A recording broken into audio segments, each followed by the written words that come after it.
Hello Scorpio, Sun, Moon, Rising, and Venus signs. Kamusta po kayo? Sana po nasa mabuti kayong kalagayan.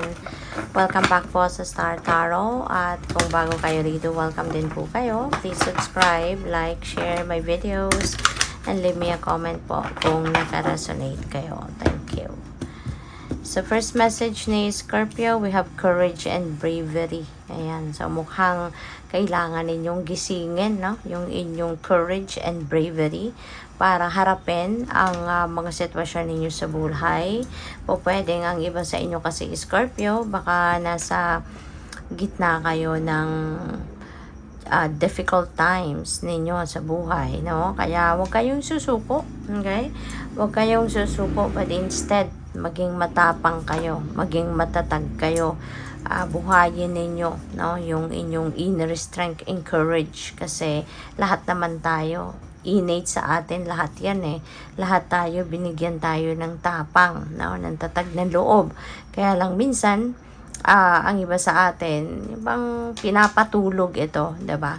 At ngayon, this is the right time, no? Siguro kung meron kayong mga pinagdadaan na medyo mahirap, gisingin ninyo, no? Yung courage and inner strength and bravery ninyo para maharap ninyo squarely kung ano man yung mga difficult situations na to sa buhay. Okay?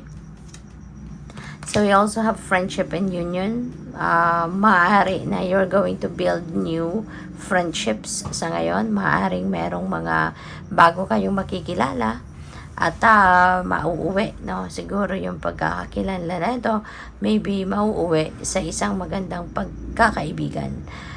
Building new friendships and siguro reunion, no? Maybe you are also reuniting with friends at this time. Baka meron kayong baka all of a sudden, diba, masalubong mo sa grocery, sa mall, diba, yung mga dati mong kaibigan or mga kaibigan mo na siguro matagal na kayong hindi nagkakausap. So, there could be reunification dito. Holy love, ayan, so napaka-blessed ninyo, napaka-swerte ninyo, kasi this represents Mama Mary, no? Scorpio, siguro kayo, devotee kayo ni Mama Mary. For some of you, siguro every day or every night, siguro nagdadasal kayo ng Holy Rosary, no? Or baka nagno-novena kayo sa kanya. Kaya parang siguro constant, no? Yung pagdadasal mo para pagdadasal mo kay Mama Mary, kaya nagpaparamdam din siya sa reading mo na nandiyan siya para sa'yo, no? Maybe paramdam yan sa'yo na nakikinig siya sa mga dasal mo, or paramdam yan siya sa'yo na nandiyan siya, no? Mahal ka niya, meron siyang unconditional love para sa'yo, at pinapakinggan ka niya. Okay? So, tignan natin kung ano pang mga messages. We have the Knight of Water.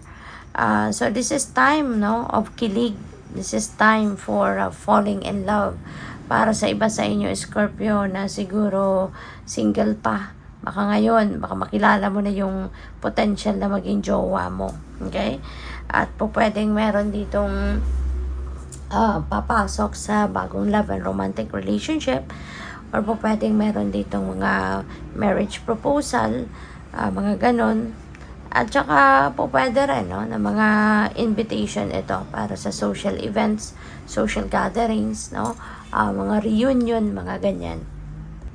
Kaya kung meron mang ganon, have fun, no? Have fun and enjoy. Time mo din ito para mag-unwind kayo, mamasyal, ganyan. So, we have unity. Ayan, and nandito si Archangel Sandalphon, you know, guiding you, helping you dito na magkaroon kayo ng clarity, no?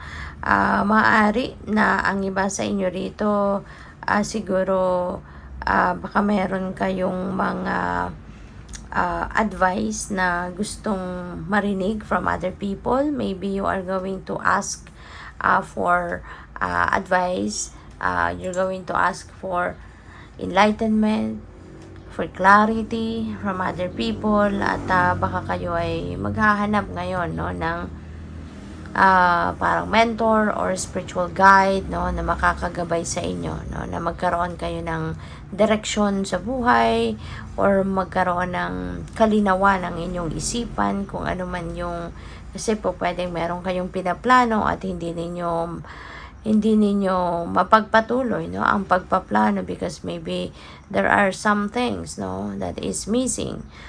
Pwedeng ganon. Kaya maghahanap siguro kayo ng makakausap na pwedeng makatulong sa iyo, no, na mahanap ninyo kung ano man ang mga kulang, no, or clarity or direction sa buhay.